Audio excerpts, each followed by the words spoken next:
Princess Valara had seen many things in her 200 years of life. She had walked through the crystal gardens of her homeworld. She had watched stars die from the observation deck of her father's palace. She had met warriors, scholars, and kings from across the galaxy. But she had never seen anything quite like the creature that stepped off the human ship that day. The Cathari were a proud people. They stood tall and graceful, with silver skin that seemed to glow from within. Their eyes were large and dark, capable of seeing things that other species could not. Most importantly, they could read minds. Every thought, every emotion, every secret fear was open to them, like pages in a book. Valara had grown up knowing what everyone around her was thinking. She knew when her servants were tired. She knew when her tutors were bored. She knew when visiting diplomats were lying through their teeth while smiling at her father. The galaxy held no mysteries for a Cathari princess, until the humans arrived. The diplomatic vessel was called the Starward Horizon, and it was an ugly thing compared to the elegant ships of the Cathari fleet. It was all sharp angles and exposed metal, like something a child might build from spare parts. When it docked at the orbital palace, Valara watched from her chamber window with mild curiosity. Humanity was new to the galactic stage. They had only discovered faster-than-light travel a few decades ago. Most of the elder species considered them barely worth noticing. The Draxians called them soft. The Meridian Collective called them primitive. Even the Cathari, who prided themselves on their open minds, had dismissed the humans as a minor species that would fade into obscurity within a few centuries. Valara had read the reports. Humans were short-lived creatures, rarely surviving past 100 years. They had no telepathy, no telekinesis, no natural weapons or defenses. Their bodies were fragile compared to most sentient species. By all logical measures, they should have been conquered or extinct long ago. And yet they had survived. More than that, they had thrived. Valara found herself curious about these strange beings. So when her father summoned her to the greeting chamber to welcome the human delegation, she went willingly. The chamber was vast, designed to impress visiting dignitaries with the power and wealth of the Cathari Empire. Columns of living crystal rose toward a ceiling painted with images of ancient victories. The floor was polished to a mirror shine. Hundreds of courtiers lined the walls, their thoughts buzzing with anticipation and skepticism. They walked with their backs straight and their eyes forward, moving in perfect unison. But Valara's attention was captured by the man at the front of the group. He was not tall by Cathari standards. His skin was a warm brown color, darker than the pale silver of her own people. His hair was cut short, and there were faint scars on his jaw and neck that spoke of violence survived. His uniform was slightly different from the others, with more decorations on the chest and shoulders. But none of that was what made Valara's breath catch in her throat. It was his presence. She had met warriors before. The Draxians sent their champions to her father's court every year. Massive creatures with scales and claws, who radiated bloodlust and aggression. She could always feel their emotions pressing against her mind like a hot wind. When she reached out with her telepathic senses, expecting to feel the usual jumble of thoughts and emotions, she found nothing. Not emptiness, but a wall, a solid, impenetrable barrier that she could not breach. For the first time in her life, Valara could not read someone's mind. The human stopped before the throne where her father sat. He inclined his head in a gesture of respect, but he did not bow. His dark eyes swept across the chamber, taking in every detail, and when his gaze passed over Valara, she felt something strange stir in her chest. He was not afraid. He was not impressed. He was simply observing, the way a warrior might observe a battlefield before engaging. "Your Imperial Majesty," he said. His voice was low and calm, with a strange accent that Velara found oddly pleasant. "I am Commander Cole Mercer of the Earth Alliance Navy. I bring greetings from the people of Earth and a proposal for alliance between our peoples." Emperor Kesavan, Velara's father, studied the human with ancient eyes. He was over 1,000 years old, and he had seen countless species rise and fall. His face revealed nothing. "We have read your proposal, Commander Mercer," the Emperor said. "We find it interesting, but we know little of your people. Words on a screen tell us nothing of your character." "Then allow us to show you, Your Majesty," Mercer replied. "Actions speak louder than words. Give us a chance to prove ourselves." Velara watched the exchange with growing fascination. Most visitors to her father's court were nervous, their minds filled with anxiety and desperation. Even the proud Draxians showed flickers of uncertainty when facing the Emperor of the Kethari. But Cole Mercer stood before the most powerful being in this sector of the galaxy, and spoke as if they were equals, not with arrogance or disrespect, but with a quiet confidence that seemed to come from somewhere deep inside him. After the formal greeting ended, Velara found herself following the human delegation as they were escorted to their quarters. She kept her distance, watching from the shadows, but she could not look away from the commander. He moved differently from the species she knew. There was no wasted motion, no unnecessary gestures. Every step was deliberate and controlled.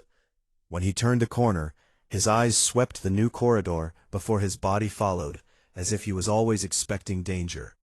At one point, he stopped and turned.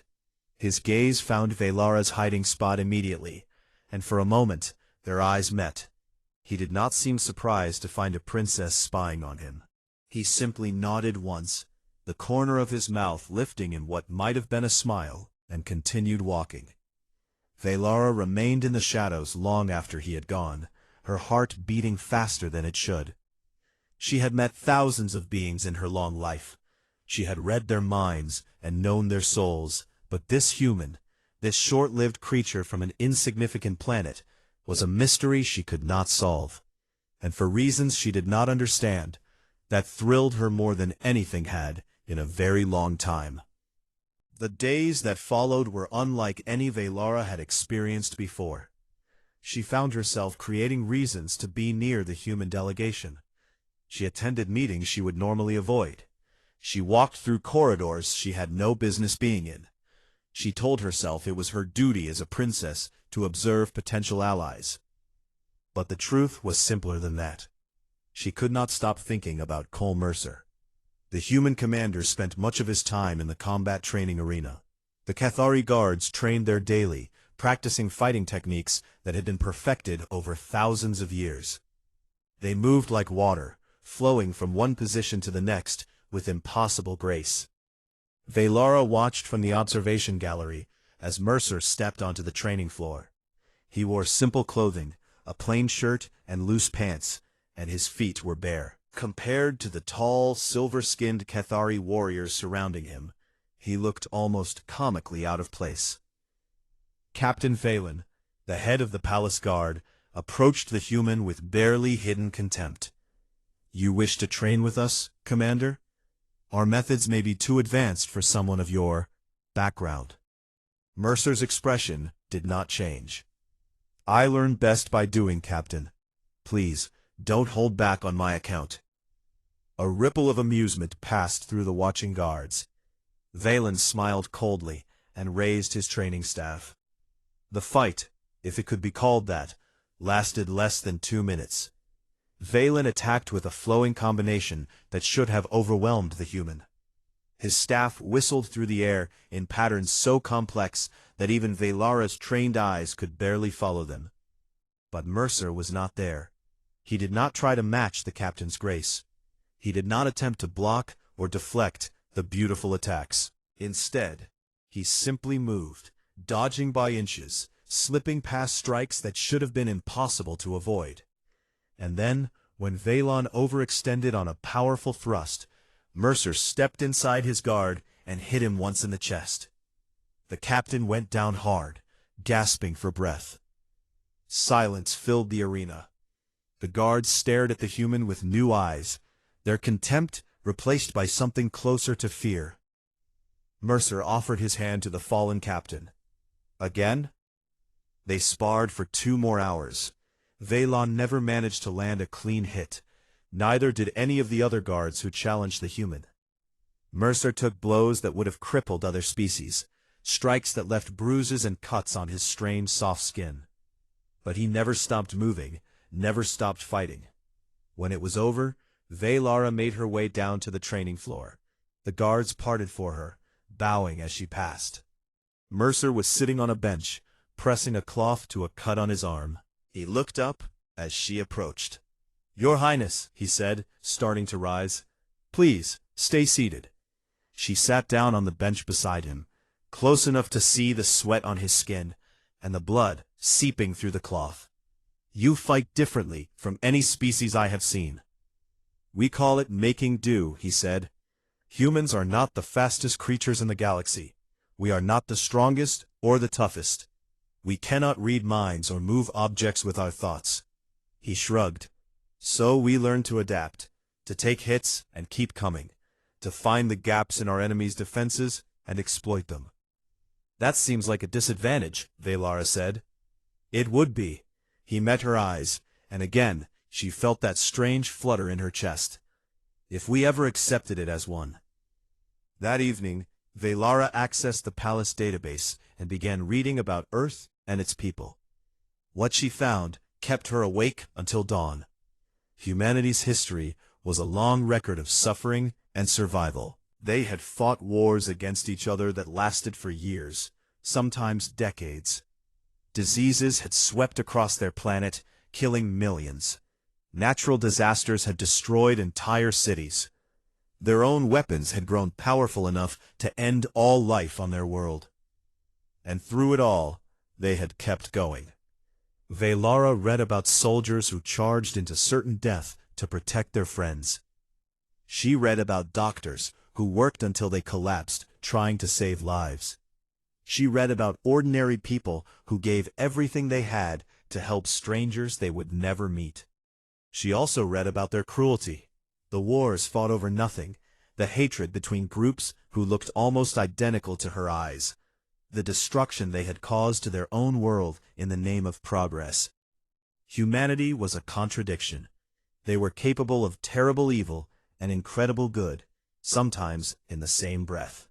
They were violent and compassionate, selfish and generous, fearful and brave. They were nothing like the Cathari, who had spent millennia removing strong emotions from their culture in favor of logic and calm. They were nothing like the Draxians, who embraced violence but knew nothing of mercy.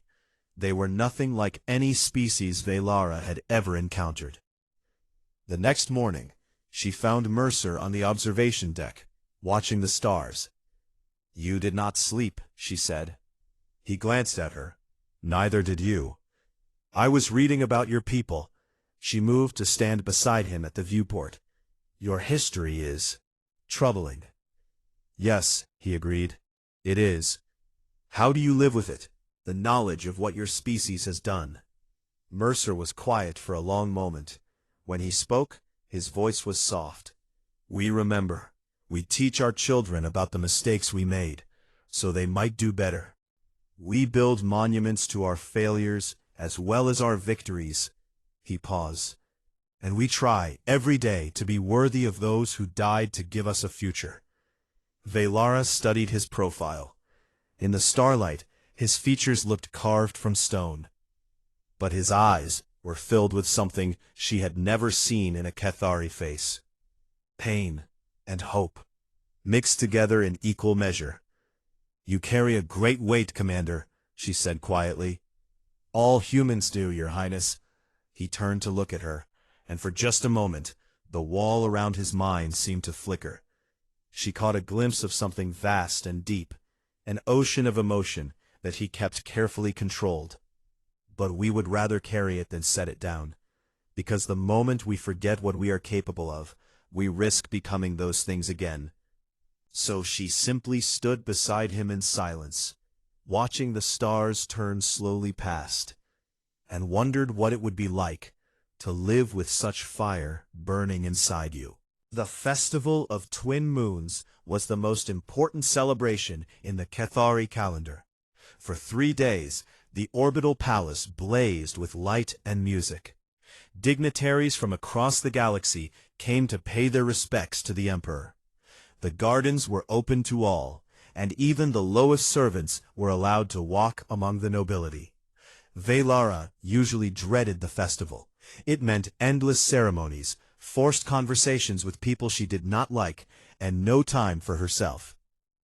But this year was different.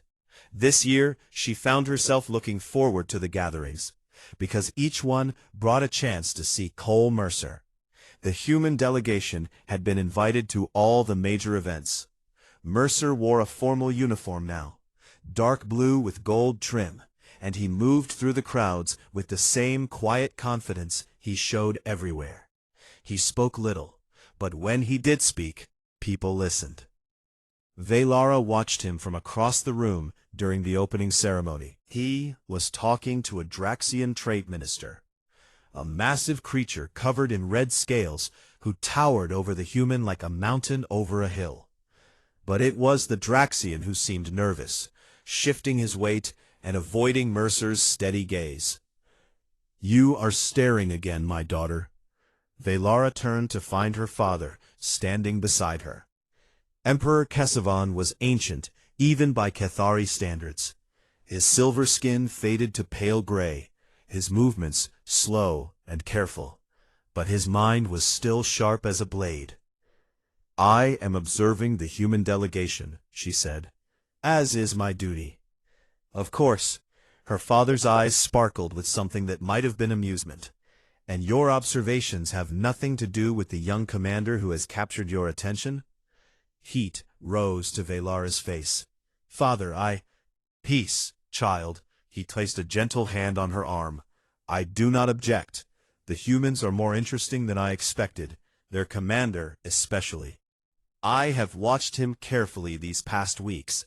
He is not what he appears to be." "What do you mean?" "He presents himself as a simple soldier, but his mind is closed even to me, and he moves through our court like a hunter stalking prey." The Emperor's expression grew serious. "Either he is very dangerous, or he is exactly what we need. Perhaps both." Before Velara could respond, the music swelled, and the formal dancing began. She was swept away by her duties, forced to partner with dignitaries and nobles while making polite conversation. But her thoughts kept returning to her father's words. It was late in the evening when she finally escaped to the gardens. The twin moons of the Cathari homeworld hung low in the artificial sky, projected on the dome above. Their silver light cast strange shadows among the crystal flowers and glowing trees. Velara walked the familiar paths, enjoying the silence after hours of noise and chatter. She was thinking about Mercer, wondering where he was and whether she might find him, when the first energy bolt screamed past her head. Velara threw herself to the ground as more shots burned through the air above her. Her telepathic senses flared out, searching for the attackers, but she found only cold emptiness. Whoever was firing had shielded their minds. 3 figures emerged from the shadows between the trees. They wore suits that bent light around them, making their shapes flicker and blur. In their hands, curved blades hummed with plasma edges. Draxian assassins, the deadliest killers in the galaxy. Velara raised her hands and focused her mind. A barrier of telekinetic force sprang up between her and the attackers. It was not strong, she had never been trained for combat, but it might buy her time to call for help. The lead assassin struck the barrier with his blade. The plasma edge cut through her mental defenses like they were made of paper. The force of the blow threw Velara backward, and she landed hard on the crystal path, the breath driven from her lungs. The assassins advanced slowly, savoring the kill. Then something moved in the darkness behind them. Mercer appeared like a ghost. One moment the path was empty, The next he was there, his sidearm already rising. 2 shots rang out, and the assassin nearest him collapsed, with holes burned through his skull. The second killer spun and slashed with his plasma blade. Mercer did not try to dodge. Instead, he raised his left arm and caught the strike directly.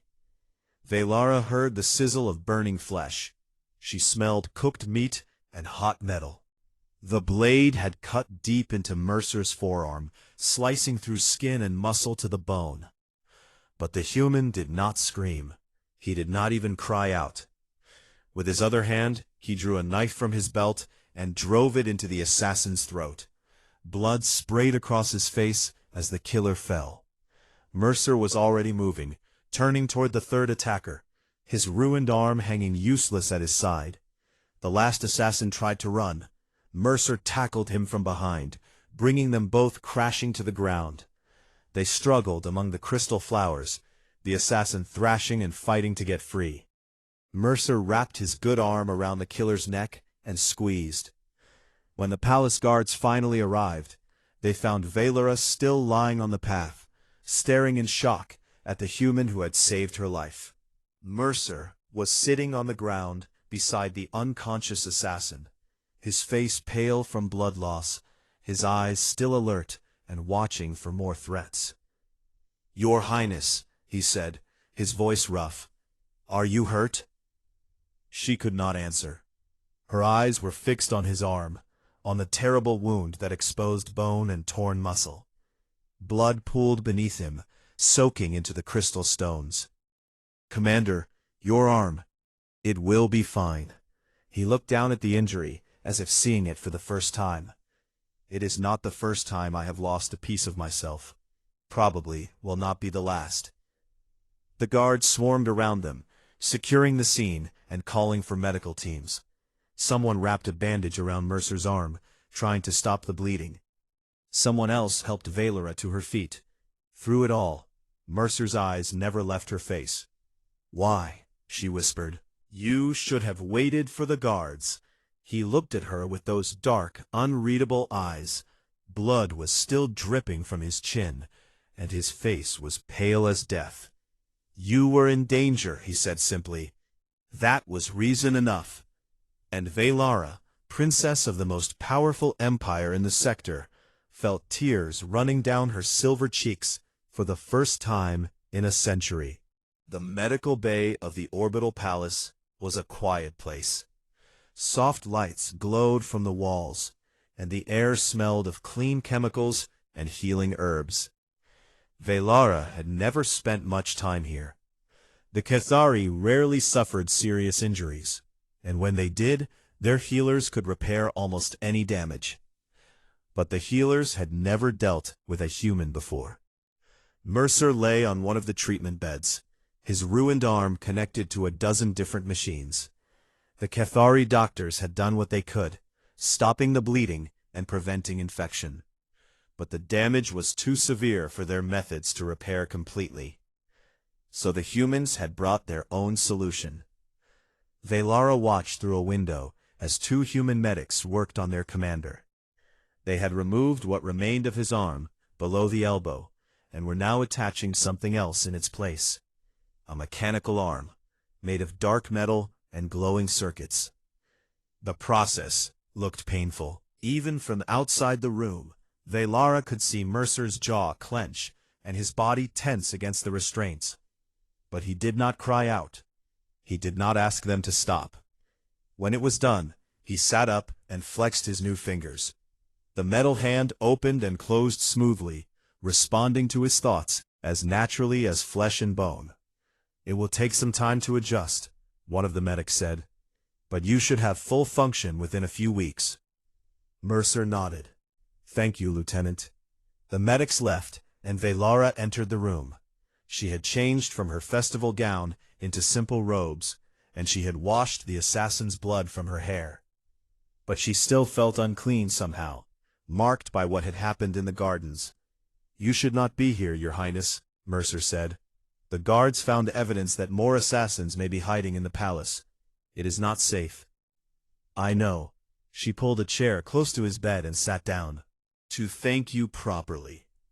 There is no need. There is every need. She leaned forward, her dark eyes searching his face.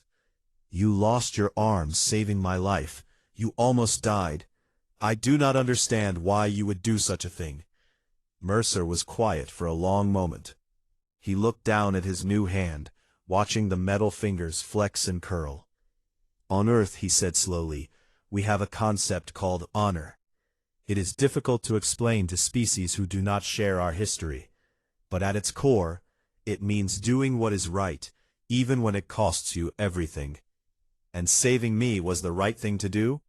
Yes, he met her eyes, and she saw nothing but certainty in his gaze. Without question. Velara felt something warm bloom in her chest.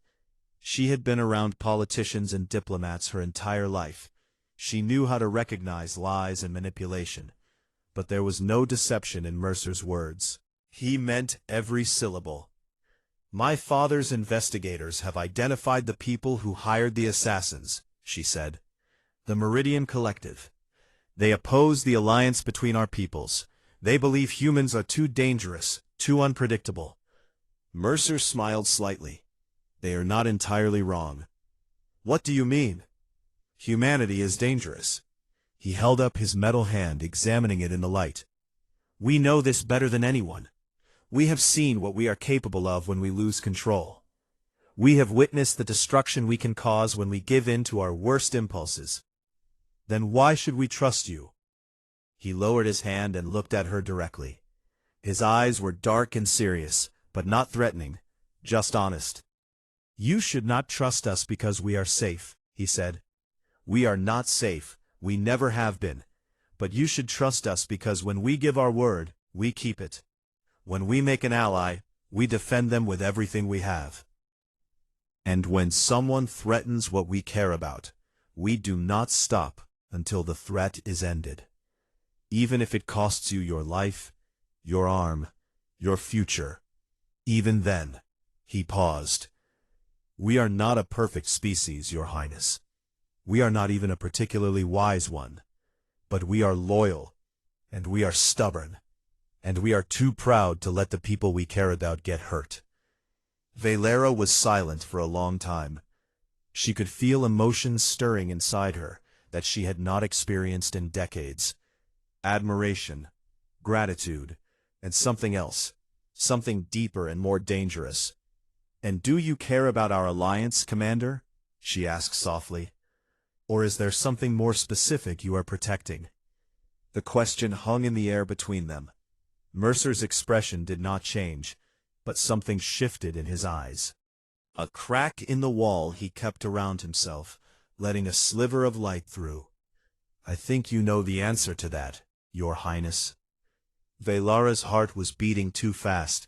Her mind was racing with thoughts she should not be having. She was a princess of the Kethari Empire. He was a soldier from a primitive world. There were 1,000 reasons why what she was feeling was wrong. But when she reached out and took his metal hand in hers, none of those reasons seemed to matter. My name is Velara, she said. Not Your Highness, not Princess, just Velara. He smiled, and for the first time she saw warmth in his eyes. Real warmth, not just the controlled calm he showed the rest of the world. Cole, he said. My name is Cole. They sat together in the quiet medical bay. Her silver fingers wrapped around his metal ones, and neither of them spoke for a long time.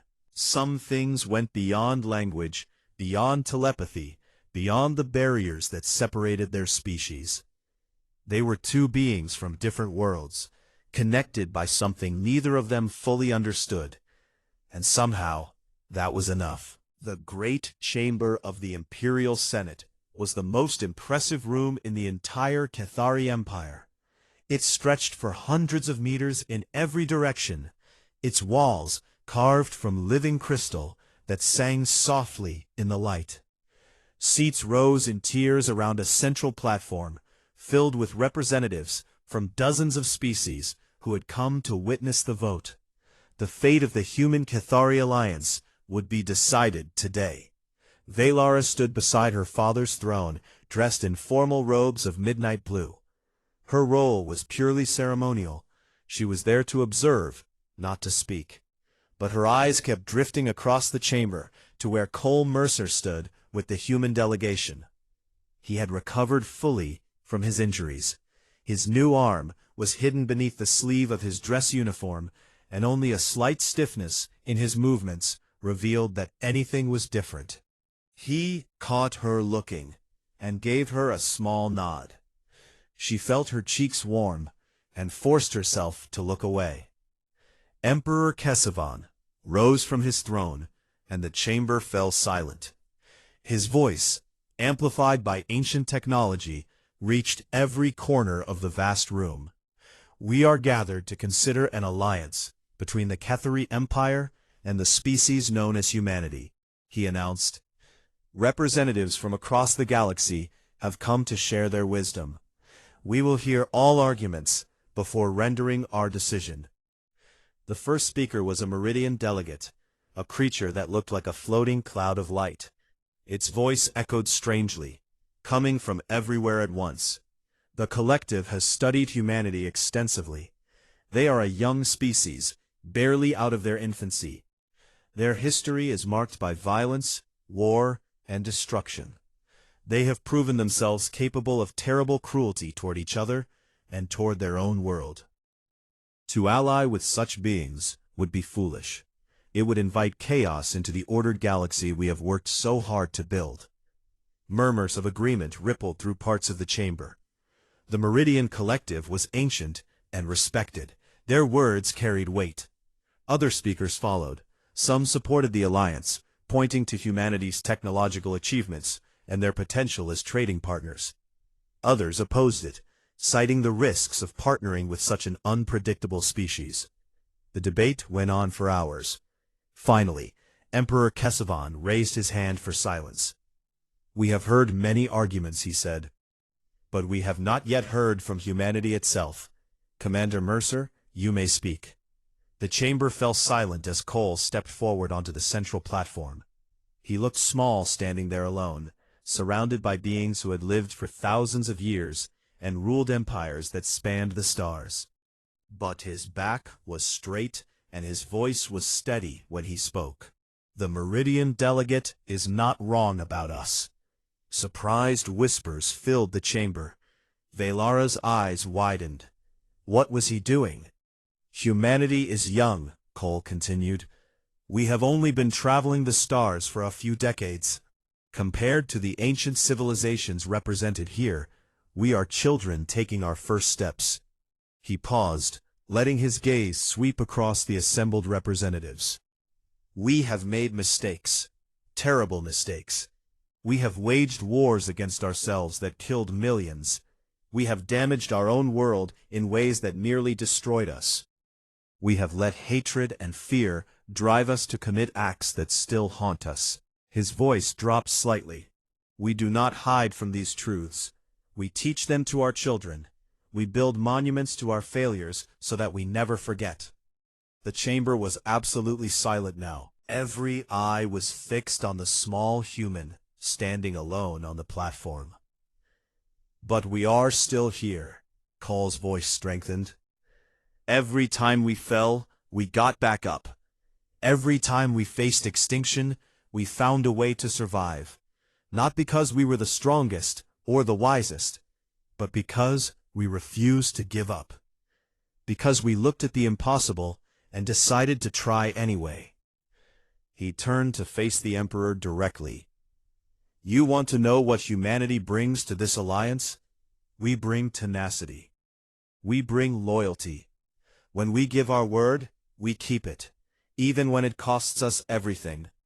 When we make an ally, we defend them with our lives." His metal hand clenched at his side. "I know this because I carry the proof in my own body." Velara felt tears prick at her eyes. She remembered the garden, the assassins, the terrible wound he had taken without hesitation. "We also bring something else," Cole said. "Something that the older species seem to have forgotten. Hope that tomorrow can be better than today. Hope that our children will inherit a galaxy worth living in." Hope that even after all our failures, we can still do better. He spread his hands, palms up, in a gesture of openness. We are not asking you to trust us because we are safe. We are not safe, and we never will be. We are asking you to trust us because we understand what it means to fight for survival, because we know the cost of failure, and because we will never stop trying to be worthy of the chance you give us. Silence stretched through the chamber. Then slowly, Emperor Kesavan rose to his feet. The Kethari accept the alliance, he declared. Let it be recorded that humanity has proven itself not through perfection, but through perseverance, not through age, but through determination. Today we welcome them as partners and allies. The chamber erupted in noise. Some cheered, others protested, but the decision had been made. Representatives flooded the floor to congratulate the human delegation or to argue with each other. Through the chaos, Vylara made her way to Cole's side. He looked tired but satisfied, the weight of the moment showing in his eyes. That was quite a speech, she said.